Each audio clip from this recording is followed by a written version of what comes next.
just going to go through this stage by stage, because I can't kind of take this out while I'm filming it because my arms are just in the way and you won't see anything. So I've took the knobs off, just simple grub screwing those, and then we've got these inserts. The hole's much bigger than the shaft. It's to keep the shaft stable. And if you look at these, they've got like a, you can see a ridge. See if we can zoom in on that. If we look there, that goes to the bottom. So after removing the knobs, we need to remove the jack socket. Now you need to be careful with these, they're flimsy. And again, that is another mod, putting a better jack socket in there. We're not going to do that. You need a 9/16 socket for that. Don't try and do it with the pliers, because they just end up getting broken. And it'll come off by hand generally. And when you tighten it back up, I just use the socket and tighten it up by hand. I don't use any wrench on it or anything. So we've removed him as well, and he'll have a washer there, so we need to get him out. And because my nails are cut so short, with being a guitar player, you have to get something under it, because there we go. Now we've got to remove all of these spade connectors that we've got there, and you can get those back to where they were by using this. And again, I've blown this one up, and it's a good idea to do it. But what I do before I pull those off, I'm going to check all those wires match what is on this diagram, and that when I look at those wires, I can see them on that diagram before I remove them. So there's no complications. For instance, violet, is that violet? Is there any other cables that look close to violet? And then you get confused. There isn't, but you know, then you've got, see, you've got a couple of white wires here. One's got a black stripe on it. That's the one we actually changed for the voltage selector. You know, making sure you don't get those back to front. So black with a red stripe, black with a green stripe, black with a yellow stripe. Again, pretty close in colour if you're not careful with those. Just a thin stripe of colour there.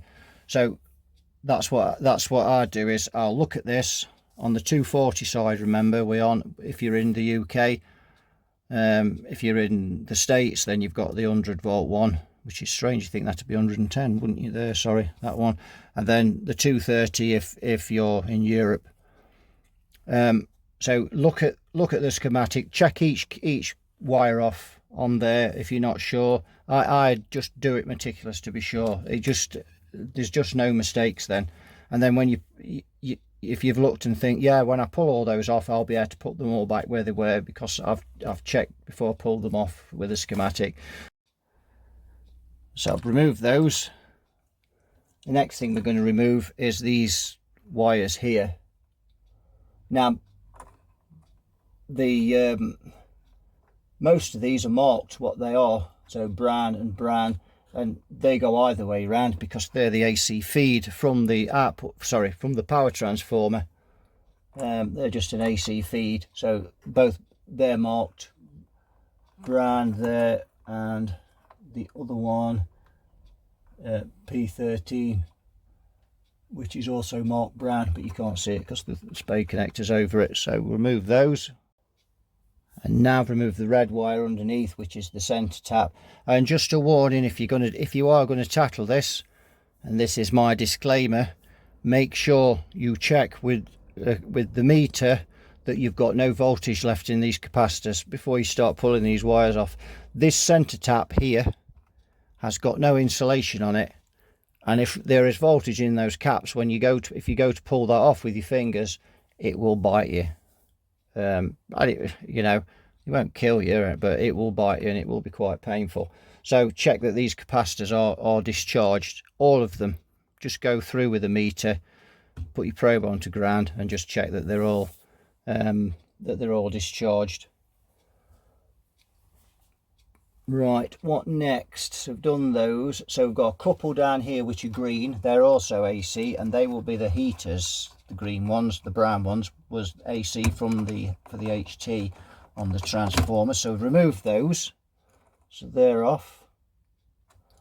There, working his way across. Now the other thing is this pilot light, and I don't know whether they've changed these. And normally when I take these out, I take the chassis out of the cabinet. I'm trying this one without doing that. because they're a pain to get in and out, and they damage the vinyl on here sometimes when you're trying to get them out. And that came out easy enough, didn't it? So that's just pulls out. You can see that's on those clip things there.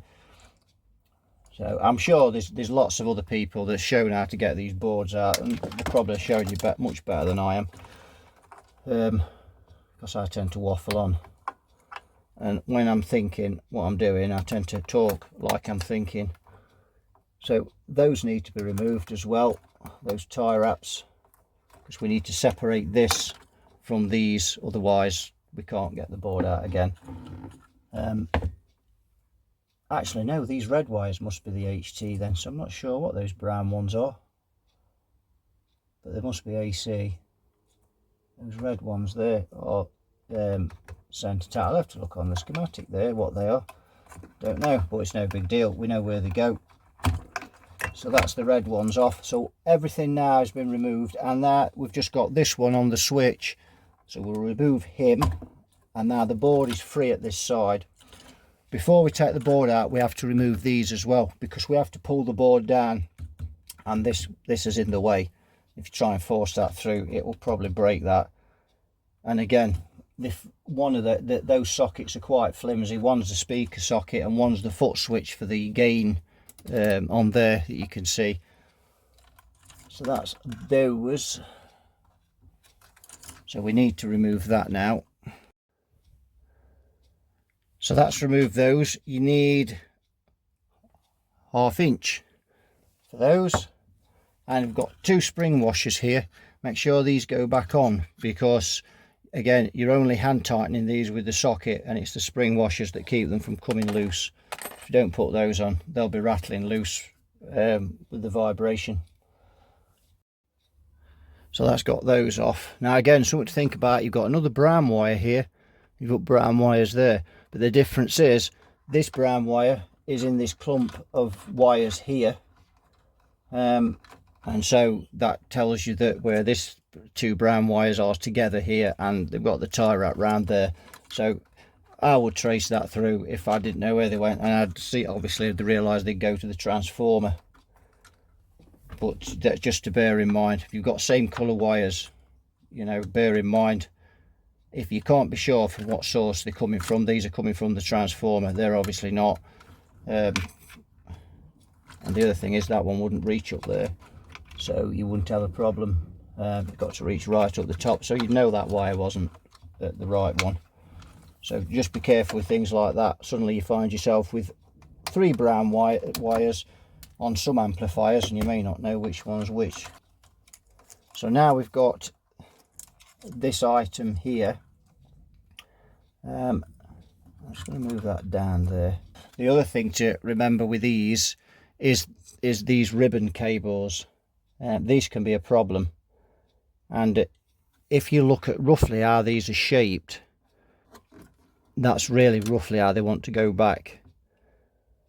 Because you can, if they get too close to these tube sockets, and that's why they've been bent up like this, they can cause interference if they get too close to those tube sockets. So that's another thing to watch out for. Now we need to remove these screws, so that's what I'm going to do next. So we've taken out the board, there we go, he's out, and just check how flimsy these are. That's the one thing you will break when you're pulling this board out. You must, before you pull it back, make sure that is well clear. So although the pots are longer, so usually by the time you've got the pots to clear, that's cleared anyway, but that's just one to watch. They're so easy to break. So those resistors are 1K.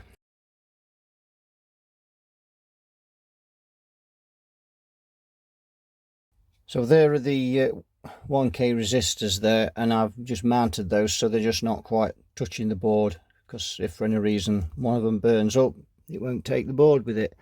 And you probably can't see the 33, actually you can there. You can just see it at the side of the cap there. So they're in. Now we're going to look at some mods.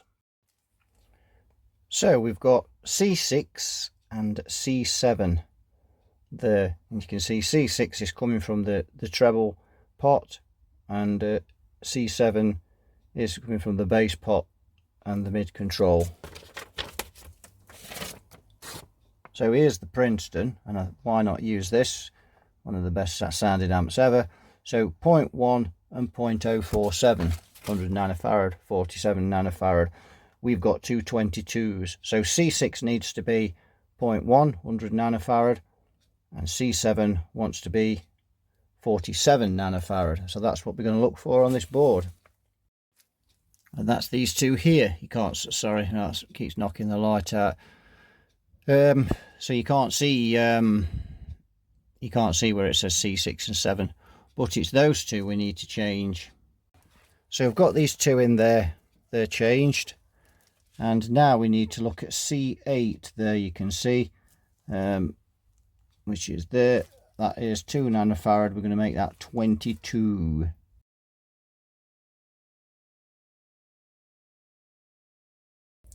And the last mod we've done there is to bridge those two contacts on the mid pot there, and that should take away the boxiness, and that's it. This board's ready to go back in. Right, I've got this running, got it back in and running. I run it up on the variac, and now I'm running it.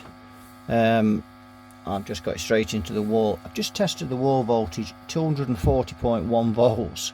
So now we are at 240 volts. I was measuring the first node on this meter, and at 240 volts it was 329 volts, which is exactly what's on the schematic.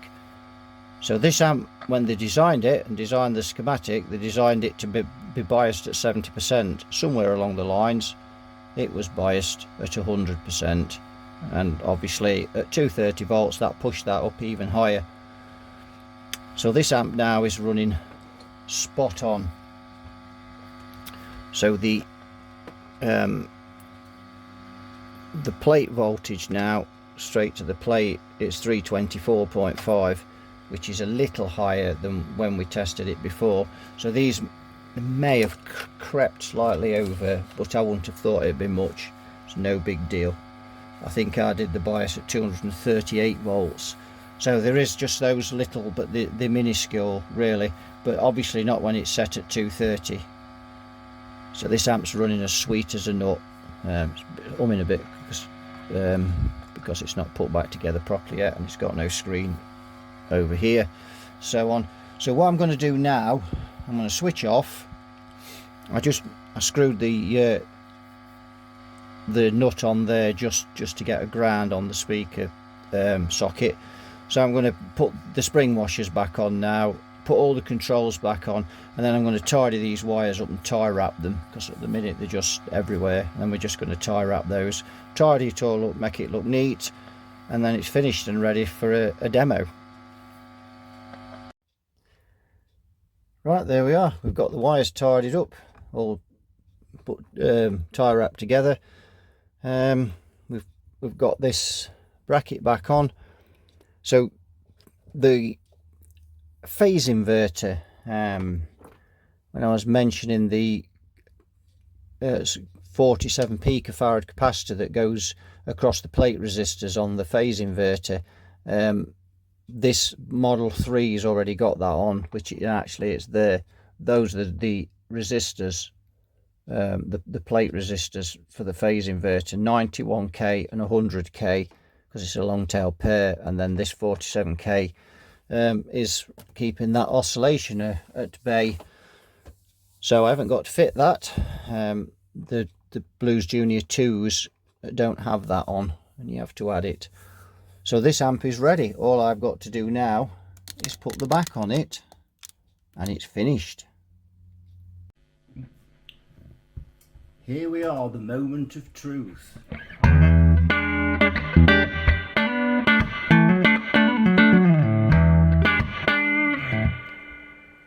So you can see that sounds a lot better. This amp's got some real balls now.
So there we have it, the Fender Blues Junior, all set up correctly. Sounds really good now. If you've not watched part one, please watch that. It'll give you a bit more insight into how we started this project. I've really enjoyed doing this Blues Junior. Really enjoyed it. A lot of people don't like tackling these amps because they don't like getting the board out, but yeah, and it's very satisfying to work on an amplifier and get it sounding this good when you've finished it. So that'll do for this one. So thanks for watching, and you all take care. Thanks for subscribing as well for those that have, and I'll see you all in another video. Bye bye for now.